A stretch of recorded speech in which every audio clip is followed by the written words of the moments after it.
Hey guys, in this video we're going to be checking out the Air frame from Allstar Frames. This is a small outfit, kind of a new guy I found on Facebook, and he offered to send me this 3-inch frame. It's called the Air, and it has a little TPU printed pod.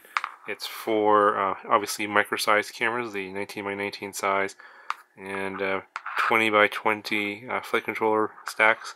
It's pretty low profile here, so you're going to have to manage the space with the components you choose.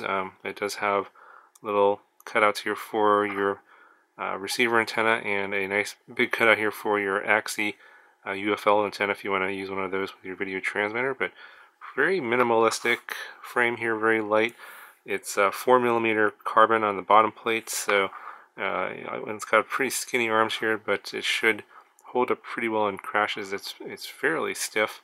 And if I remember correctly, he mentioned that he has this carbon cut by Armaton, so this is good quality carbon. Obviously, we've got a weird motor mount here. It's for 13 size motors, so 1306, 1407 of those size. That's the hole pattern here. But it's because of the way the hole pattern is, it's normally not aligned with the arm. The motor wires will tend to come out at an angle, so they're going to come out at 45 degrees. So instead of being aligned with the arm, when you mount the motor, they'll come out. You probably want it to come out towards the center here, like this way, instead of out the back. So I would do like that, and then have the motor wires tied to the arm with some zip ties, and then out to the center area where the ESCs are. And then the weight of this is coming in at about 36.6 grams, so pretty light. The motor to motor distance is about 157 millimeters. The side to side distance comes in around 112 millimeters. And the front to back distance is coming in around 119 millimeters. So overall, it's a pretty nice looking frame. Obviously here got a little bit of stretch checks. Got some skinny arms, but the bottom plate's 4mm thick, so it should hold up pretty well in most crashes. Although, of course, any frame is breakable, depending on how hard you crash. I do like the fact that the camera is well protected here with a TPU pod, and you shouldn't have too much props in view on this one, but it is a little bit on the low side.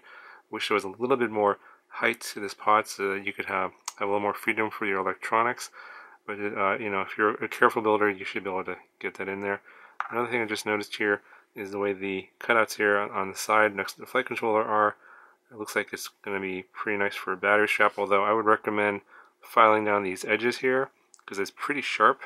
It's a clean cut, but it's sharp, and if you use a diamond file to sand down these edges, your battery straps will hold up better when you do crash. They won't get cut off. And I do notice that the holes for the flight controller are pretty close to this battery strap area, but it should be alright. It shouldn't be too weak here. So this hole here is a little bit offset from the side there, so it should be okay there. Anyway, I'll put a link in the description if you guys want to check out this frame. Also put some suggested parts if you guys don't really know what to put into this frame. I have some ideas as to how to build this. I might have build a video in the future, but in the meantime, if you guys do happen to want to get this frame, want to build it out, I'll put a suggested parts list in the description below. Anyway, guys, that's going to do it for this little quick review of this frame from Allstar Frames. Let me know if you have any questions, and I'll talk to you guys in the next video.